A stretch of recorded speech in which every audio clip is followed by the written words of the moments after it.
Hi, folks. Welcome to another episode of Film Study. This is Ken McCusick, and we're here for this week's Friday Morning GM with co-host Vas Laricos. Vas, how you doing? Excited, Ken. Very excited for this heavyweight matchup. How can you not be? This is the team the Ravens have been chasing for since Lamar was drafted, and here's a great opportunity to claim that mantle and dethrone these Chiefs. Yeah, it's kind of odd. This game is being played in Baltimore in a way. As recently as about 6 or 7 weeks ago, it looked like it'd probably be played in Kansas City yet again, with the Chiefs leading in the AFC. The Chiefs stumbled some down the stretch, lost a couple additional games. The Ravens, of course, went 3-1 in their final four, and were able to get the game here in Baltimore, which is, I think, unquestionably a very significant proposition here for the Ravens. That first of all, they got the number one seed. They didn't have to play. They got the Texans in the first game, which is about as good a divisional matchup as you can get. Texans, perfectly talented team, but they're just not in the class with the other three AFC teams that were still alive in that round. And now it's the Chiefs in the AFC Championship. Yeah, Houston's a young team. I think Buffalo probably would have been a better matchup, but Kansas City has more of a poetic feel to it. First conference championship game of my lifetime at home, and the list of legends with Ray Lewis and Ed Reed and Jonathan Ogden and Suggs and all of our heroes from the past coming back. It should be an amazing atmosphere. Can't wait. Yeah, it's looking good. They did not go with the all black uniforms. We heard, I guess, I don't know whether it came out yesterday or today, they're wearing the purple tops and the black pants. Good combination. I'm not a big uniform guy, but I do love it when they pull out the black uniforms in prime time. I like the black. I like the color rush. The color rush is probably my favorite, but yeah, not a big uniform guy. More about how they're playing than what they're wearing for me. All right, well, let's jump right into the injury report here, because that came out yesterday, and you're really seeing some of the impacts of the rest versus rust, the additional bye week, the not playing in week 18 really shows up in this AFC Conference Championship injury report. And this is just the first one of three that came out on the 24th. So it's yesterday's injury report. Okay, let's be careful about this. We're recording this on Thursday for release on Friday. We're really talking about Wednesday's injury report. The Thursday injury report not yet out, but a pretty favorable one for the Ravens, considering this time of year. Sure. Only five players listed. Total is compared to KC. I didn't add it up. It looked like they had maybe 15 or 20 guys on theirs. Yeah, let's see. Yeah, I make it like 16 or 17. It's a full list. Now, I think a lot of Kansas City's is going to be cleared up on Thursday, but let's go through the Ravens. I count 6 guys. They have Mark Andrews, who's still returning from IR DTR. He might not be on your list. Full participant on Wednesday, expected to play on Sunday. That's big news for the Ravens. Sure is. Lamar's what do they call it? Bread and butter. His go-to guy for the duration of his career to date so far. It'd be interesting to see how they utilize him. I don't expect him to take over completely all the tight end reps.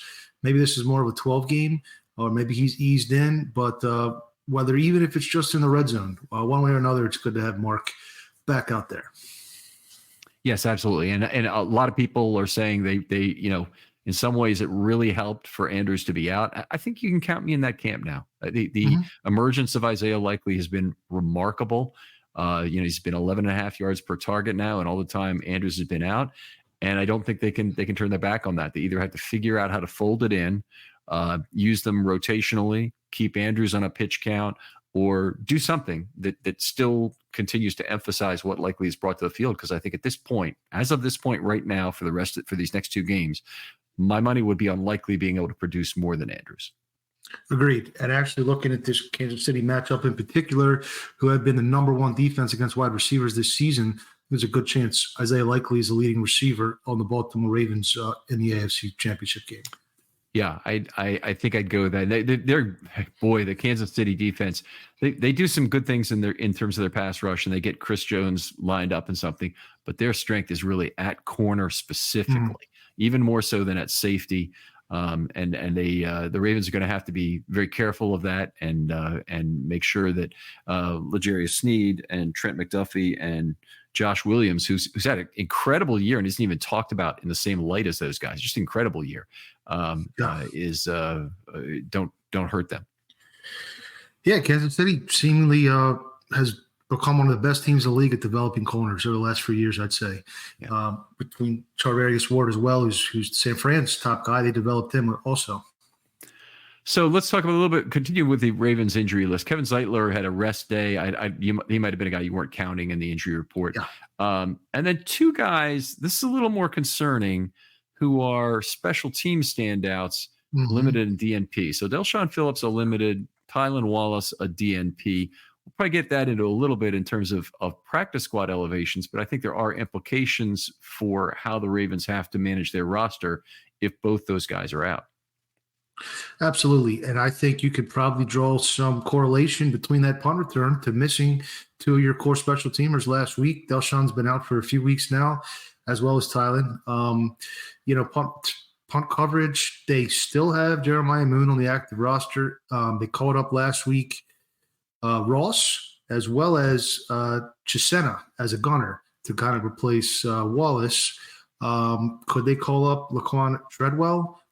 Again, maybe. I really hope they can get Phillips back out there because I think he's kind of the linchpin, stabilizing force on the special teams unit. Yeah. You said Phillips or Wallace. You're hoping they get back out there. Phillips yeah. In particular. Yeah, I think if I'm gauging what you're saying, you're not expecting Wallace to be available based on the DNP and the knee injury, and I'd probably be in the same space. So I think it'd be great if Phillips could play. A lot of attrition this season has had a trickle-down effect on the special teams units. When Justice Hills becomes your lead back, he can't necessarily take on the same snap share. Safeties have been getting hurt, inside backers, and it's starting to become a thin area. Yeah. And safety is an area in particular that I think it's very important the Ravens carry forward into this game. I couldn't believe they tried to play the game against the Texans with only 3. But they did, and they got away with it, and used a lot of big nickel in the process with 3 safeties on the field. I don't want them to try that again. I really don't want that. And if against the Chiefs, if you lose a safety, and that means you have to do something, either you don't have Hamilton because he's the guy you lose, or you have to play Hamilton somewhere you don't want to play him, that would be a big loss. Right, and they don't have, I guess Ardarius Washington has some safety ability. Maybe Brandon Stevens. I don't think you can really going to move Brandon Stevens to safety at this point. I don't necessarily think you want Ardarius Washington playing the back end after, being on the shelf for 3 months now. So you'll probably would have to move Kyle Hamilton unless you elevate Adams again, who is the only safety currently on the practice squad. And Adams is a pure back end safety guy. He's played free safety most of his career, so he would make the most sense from that perspective. I think that is the spot that would make sense. Jeremy Lucien they released again, so he's not an option, but he also is trying to transition into a back end role.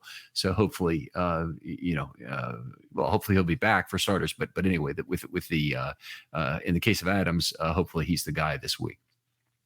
Sure, I agree. But just essentially, if you're looking for, who's going to be the practice squad call-ups, I'd say most likely is safety, Adams, and somebody to help on special teams. Yep, absolutely. I would agree with that. Let's go back to the injury report because there's still a couple more things to discuss. And the big one being the Ravens situation at corner with Marlon Humphrey still limited. There's certainly video coming out of practice that makes things look a lot better than it did. And now Rock Ya-Sin showing up as limited as well with a knee injury. Right. Certainly hope you get Marlo back out there. He's played, a 7-year career at this point, and he's been chasing these deeper levels of the postseason. He's dying to get out there. Certainly would be a benefit to the Ravens, countering the Chiefs' screen game with its physicality, as well as, some of their bigger body kind of possession targets like a Rashee Rice. I think Marlo would be a pretty good matchup. So, fingers crossed, really hoping Marlo is available. If not, you are very, very thin at corner and safety, which is not great going against Mahomes.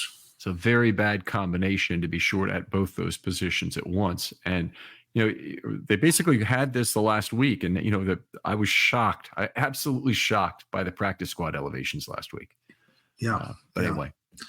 I never heard of Chisena. I thought he was the Italian winger who scored the goal in the World Cup. There you go. The guy who had 432 speed reportedly coming out of college, and I don't know where that was timed, so it might have been one of these pro day things, but it's certainly a very fast player who had played a long career on special teams as a gunner. He's been 4 years in the league anyway, and he's had a missed tackle rate of something like 57%. I looked at it, but gunners miss more tackles, by the way. That's normal for you to miss more tackles, but 50 or 7%, that ain't normal. So anyway, let's go to the Chiefs side of the ledger here, and there are quite a few injuries here. Mike Edwards, one of the really big ones at safety, a concussion, DNP, and just go through the other guys who were DNP. Sky Moore has been labeled for to return, but he did not play with any injury.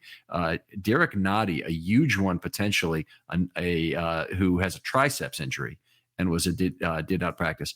Whether he goes or not, I think that's a player that being without him and having a very undersized defensive line could really hurt the Chiefs. Yeah, Noddy is, that prototypical nose tackle. Chiefs are 27th DVOA against the run, and that is with him playing the majority of the season. So could be an area to attack. Yeah, he certainly has not been a particularly good run defender if you believe PFF grades. And that said, I mean, if you take out a big body from that team, I don't see how you get a win. I don't care how you gain from it. I should say they could still get a win, unfortunately. Right. Well, is he playing above the guys that are behind him? Then he's better than them, right? So yeah. There you go. Isaiah Pacheco, obviously, the Chiefs' number one guy in terms of the run game, is DNP. Now the Chiefs, interesting talking about these last two positions. The Chiefs have allowed 4.7 yards per run, which is among the worst, and obviously even worse than the Ravens, who've made tactical decisions to allow that. But they've also run for 5.5 yards per carry this year. Yeah, they have one of the best interior offensive lines if everyone's healthy. I know we'll get to that in a moment. And Pacheco is another one of those late round undrafted running backs that hit the ground running. I mean, you could probably say he had a similar impact on KC last season during their Super Bowl run as Keaton Mitchell did for the Ravens this year before he went down. Not quite as explosive, but in the same ballpark. Very good. Yeah, I'm glad you put the caveats on that, but we're good with that.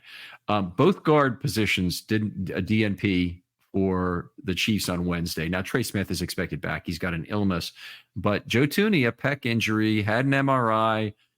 Everything I'm hearing seems to indicate he's going to try like hell to play, but either probably won't, which I think is probably more likely, or he will and he won't be particularly good. And they are already talking about the backup, Nick Allegretti, being the guy who would replace him.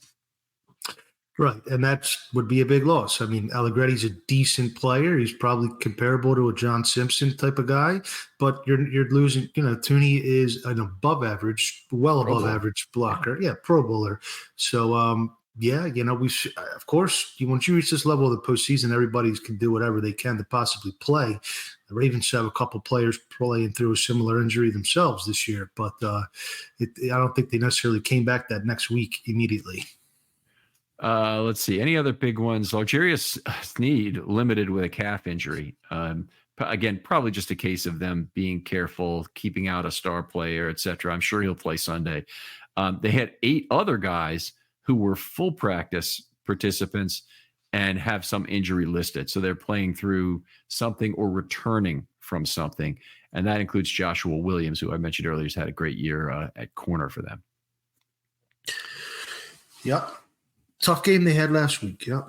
Yeah, it was a physical struggle. So that's always nice when your opponent has one of those right before they come here. Good game for the Ravens, to stay basically avoid injuries. And we thought a couple serious ones might have happened. Gus Edwards left the game, looked like he's holding his arm funny with about 11 minutes to go.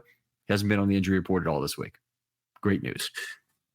Yeah, maybe a stinger. I agree. We've done the show every week of the season. This is one of the cleanest Bills exiting the game as they've had all the entire year. Yeah. Unusual for this time of the year. Let's go back to the practice squad for 1 second. I did have one more thing to say, unless you have anything more on the injury report. We good on that? No, sir. Mm-hmm. All right. What was weird about the injury report is Duvernay and Washington did not see any action at all last week on on offense or defense, respectively. And Duvernay was in there as a punt returner. He was in there covering some kicks. He was even in there on the long punt return. At least I believe he was. And Ardarius Washington, we didn't see on defense, and we probably should not have expected to, given the other players were basically healthy and he's just coming back. But it's kind of funny. You have those guys back. Duvernay in particular could have been used for some gadgetry on offense. And then you bring up a couple of guys from the practice squad to play who have a very minimal impact, I'll say, on special teams. Agreed. Duvernay, he was getting phased out of the offense before he got hurt. Maybe their calculus is Wallace is hurt, and without Wallace or Duvernay, we're really in trouble returning kicks. So let's make sure Duvernay stays healthy. I was surprised. I think when you have a healthy lead there in the fourth quarter, why not get Washington a little bit more, get his feet wet back into the scheme? They had, I think, Moon and Tavius Robinson both played a handful of snaps towards the end of the game. So why not let Ardarius? But they chose not to. So it is what it is. Yeah, same thing with Duvernay. I understand it's a little bit harder to get him in on the offense when you're just basically showing run and actually running for -3 without concern of the consequences of that. But getting Duvernay in maybe as a blocker on such plays, or just be involved perhaps in distracting motion on such plays would have been kind of nice, even if that was all he did. Weather this Sunday. We're looking forward to what appears to be a rainy game. I don't know how windy it will be. I have a hard time believing it will be as windy as last week, but my opinion, the wind did not play the biggest impact on the game, but on the other hand, we didn't see a lot of long passes from Lamar Jackson in that game. Sure. Well, the big one was the Tucker, breaking the ice and calming the nerves with that big long team postseason length field goal. So anyway, high 48 at the kickoff. Pretty much, what is that? 30 degrees, 20 degrees higher than last week. About a quarter of an inch of rain I saw. Yeah. Total downfall throughout the day. So, that's not dumping necessarily, although that could change. But yeah, I think a better environment, maybe somewhat similar to the Rams game, which is the one that I attended with my kids this year. That was a great game to see. So probably similar. And the worst football conditions possible, they aren't 25 degrees. It's like 35 and raining. That's the worst possible conditions. That's basically what we had for the Steelers game. And we want to avoid that at all, because I don't think it's going to be that kind of cold. May even top 50 degrees on the day, and we'll see. But anyway, I honestly don't believe the weather's going to have that much of an impact on the passing game. But if it does, it's probably a slight positive for difficulty of receivers continuing to cover. And couldn't really say for sure who that would benefit, but hopefully the Ravens and Lamar are able to make use of it.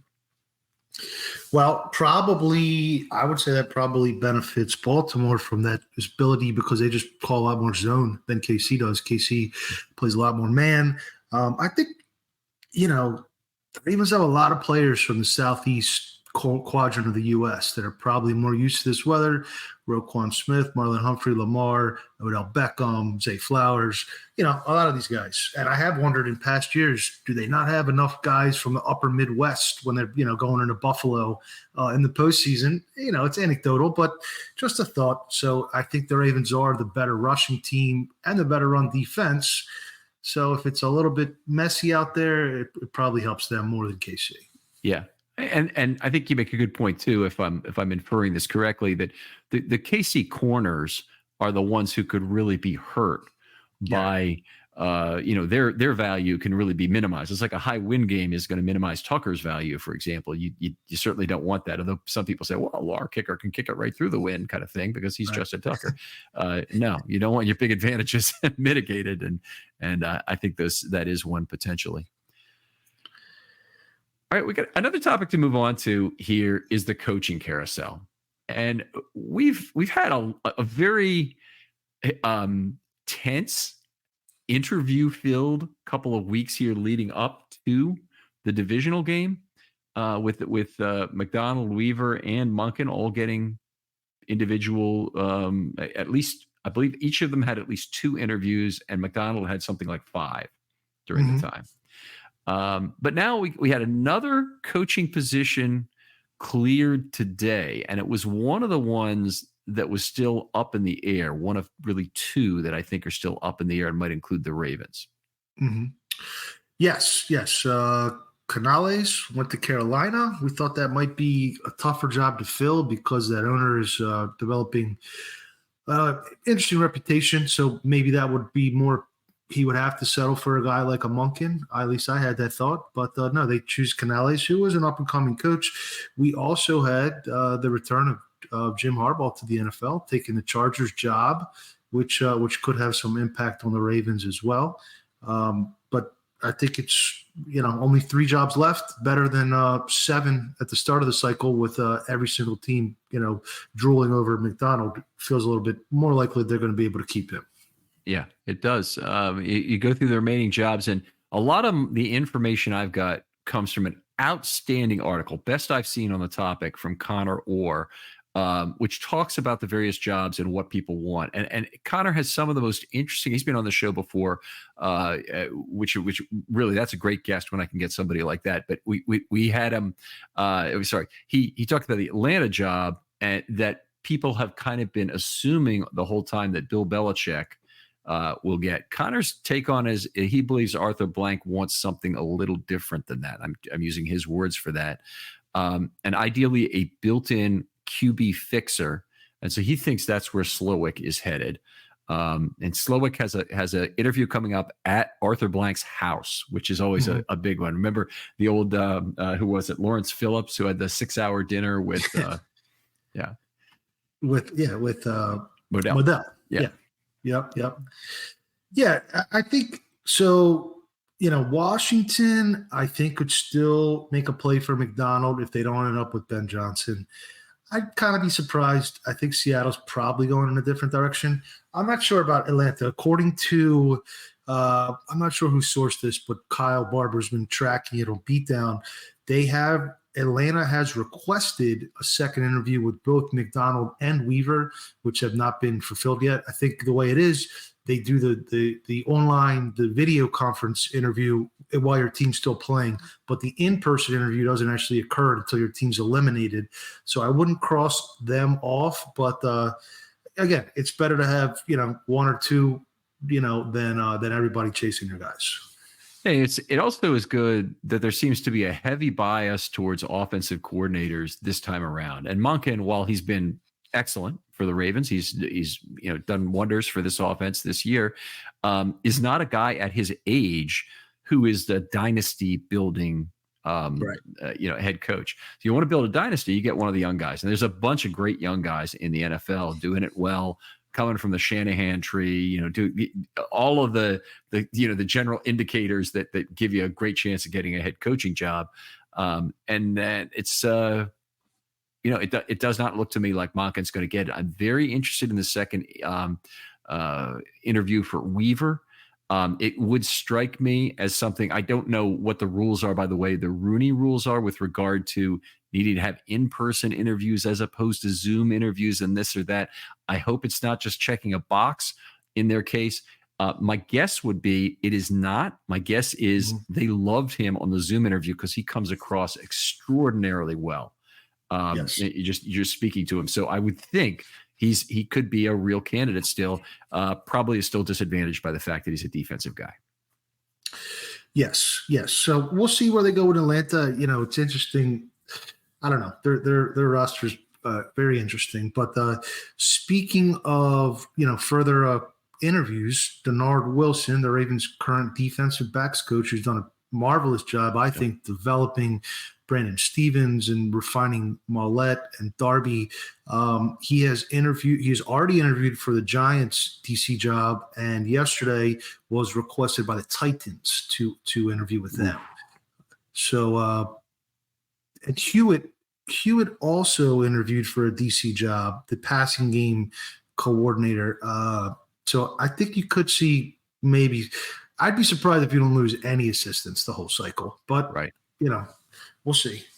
Yeah, that's it of course would be unfortunate, but there's a couple of things you need to do. One is with coaching and the loss of DCs that naturally comes, and even the losses of head coaches that you see coming down the road, have a succession plan in house. And the Ravens have right now, they have two guys I think you could give the head coaching role to, who I'd had no reservations about doing it currently, and that would be either Weaver or McDonald. I wouldn't give it. I don't think you're building anything if you give it to Monken. I think you keep him as offensive coordinator as long as he'll stay. You pay him very well, but I don't think you're building anything by making him a head coach. If for some reason Harbaugh does something which gets himself fired, I think you look at those. But the other is, you have a natural kind of a succession plan at each of your sub positions. And, it's one of the normal questions in any organization you ask is, who's your replacement if you get run over by a bus tomorrow?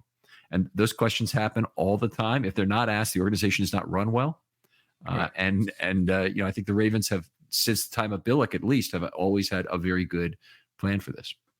Absolutely, 100% agree with that. A lot of these coaches are product of that succession plan, and they were further down the trough earlier. Just one more to mention, Joe Ortiz. DaCosta's basically his number two man, or if Ozzy's the conciliary, then he's the capo regime, I guess. Second interview with the Chargers. I think there's a connection there with the Harbaughs, potentially. They seem to trade some guys back and forth. He's blocked by DaCosta. It's not like DaCosta's, getting up there in years. The only thing is Chargers are really in cap hell right now. They're one of the 2 or 3 worst cap position teams. But I wouldn't be surprised if he took that job. Mm-hmm. Yeah, well, that would be a shame. Hopefully the Ravens are growing more talent that we may not be aware of exactly who the next guy is, whether it's a scouting guy or even somebody else, maybe a cap guy coming in that would be a GM. One of the things, if you don't come from the football operations side and are okay, that's not fair because a cap guy would be on the football operations side.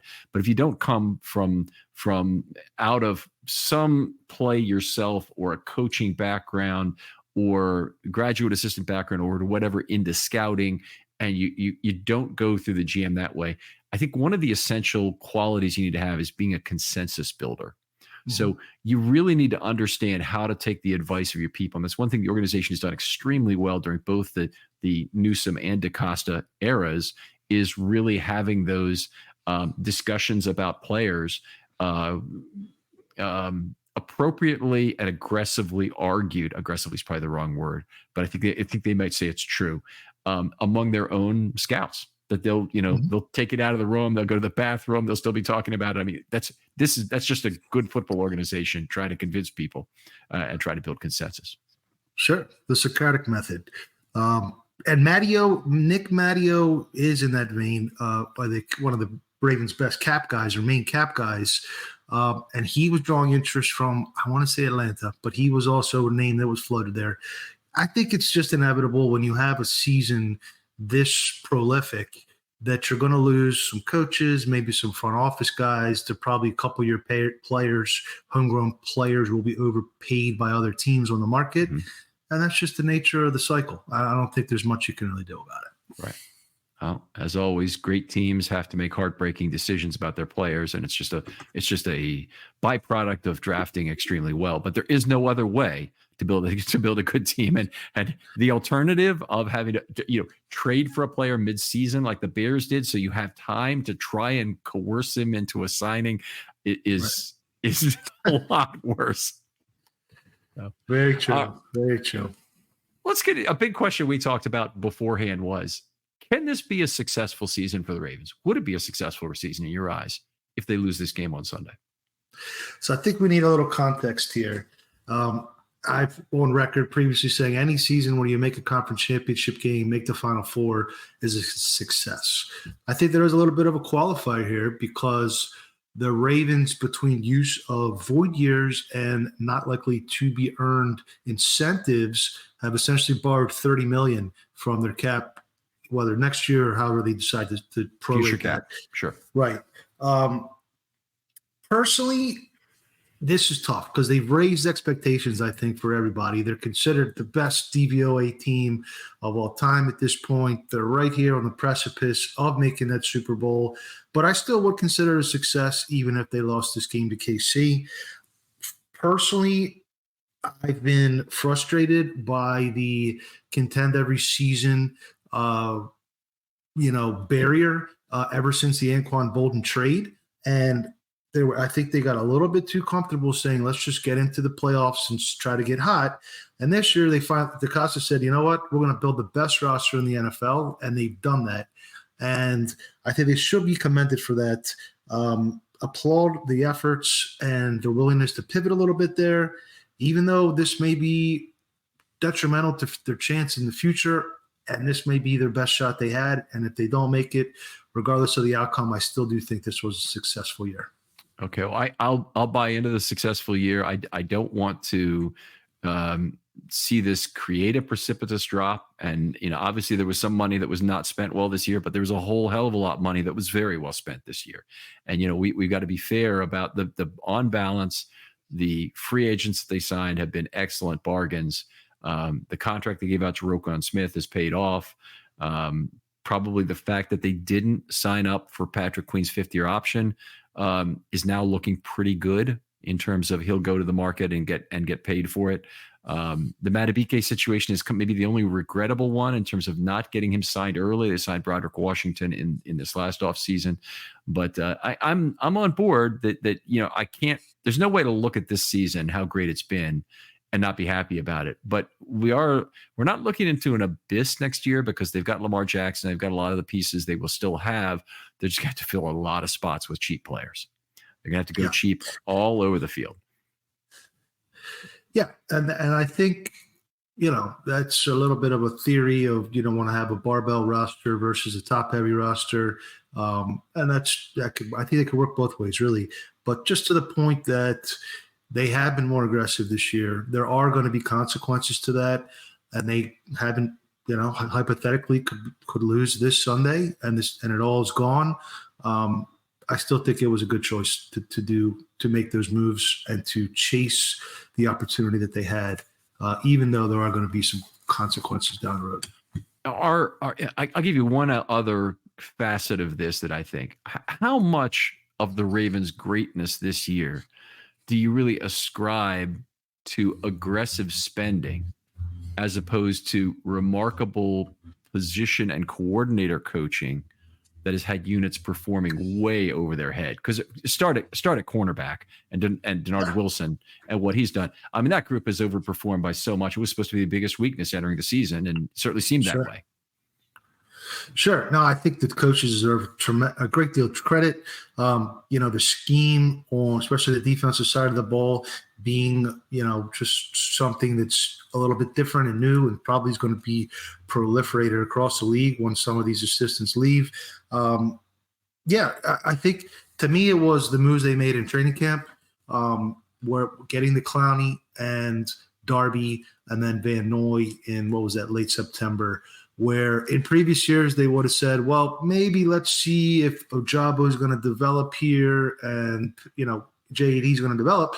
This year they said, no, we're really close now. Let's go out and get Clowney and give him an incentive-related deal. Let's go get Darby, who has not a great career, but has a great pedigree. And it all came together. It all came together beautifully. This is definitely going to be a season to remember. No doubt about that. And I mean, 2019 was a season to remember too, and we wouldn't trade it for anything in terms of what happened. I mean, obviously we trade it for having a Super Bowl that year, but you wouldn't trade it for almost any other season in Ravens history, even some of the good ones. So I agree. I think they have put themselves in a position where they're going to have to bet on development next year, and I hope they can put the coaches in place, which are not cap decisions. That's just budget decisions. But they can, if they can get the coaches in place to help some of those players develop, because the big names next year are going to be all their draft picks for starters. Andrew Voorhees is going to be an enormous name for next year in terms of what he can do for this team. They're going to have to make some decisions on some free agents in terms of who's cheap and who they can get back. And a player like John Simpson is right on the bubble playing for the Ravens next year or not. Would he be valuable depth? Maybe. Is he somebody the Ravens should be giving up on at this point? Maybe. Ben Cleveland in year 4. Can they finally get him going and on the field and producing in a meaningful, positive way? And because of those choices that are pending, do they have to do certain very difficult things like let Kevin Zeitler walk, and obviously let Patrick Queen walk, let Geno Stone walk, and find another safety there who can help them? Yeah, I'd imagine most of those players are probably not going to be back. Trenton Simpson, Travis Jones, they have some up and coming players already around. The other avenue, I think, is when you build the reputation of a perennial, not just a contender for the postseason, but a contender for the actual Super Bowl. Then you can start having some players sign a little bit cheaper with your team than they would elsewhere. I think that probably applies to Clowney this year. Let's say hypothetically, knock on wood, the Ravens don't, whether they lose one of the next 2 games, can they go take that and pitch that to the next, whoever the next Jadeveon Clowney is that's available in August, who's looking to resurrect his career and play for a champion, or at least a near champion? I think that there's some appeal there as well. Great point. And we it's really looked like the Chiefs have done this for years, and I've always felt like, why do they keep getting them? It's kind of like North Carolina when I was a kid got every good recruit, then Duke got every good recruit. It's just it's right. until you're Carolina or Duke, then you're feeling good, sitting pretty. All right, always a pleasure doing the show with you, Vas. Tell folks where they can find your work online. Okay, at Twitter X, I am at Vasilis Beatdown, Vasilis Beatdown. I am an author and editor for Baltimore Beatdown blog, part of the SB Nation. And I have another podcast called Ravens Way Pod. You can find us on Twitter at Ravens Way Pod. That's with Yuri. We live stream every Thursday night. All right. Other folks out there, if you'd like to be on a Film Study short, hit me up. DMs are always open on Twitter. I'm really kind of lining up for the postseason at this point. There will be some opportunity before the Super Bowl if you have a pod for that. But more importantly, think about what make a good pod of a couple of different types. If you have a multi-stage pod, that'd be great. If you have a teaching pod of some sort, and it can be 2 ways. You want to teach somebody something about football, and we can do it graphically. We can do it with stills or with film, whatever you want. I'm happy to host you on that sort of thing. Or if maybe you don't want to teach it, but you want to be taught it. Like, how do I find all the great websites for information on football analytics? We're thinking of doing a series on that as well. So it'd be an interesting thing. I want to hear what your ideas for podcasts are this offseason anyway. DMs are always open. I'll respond to you very quickly.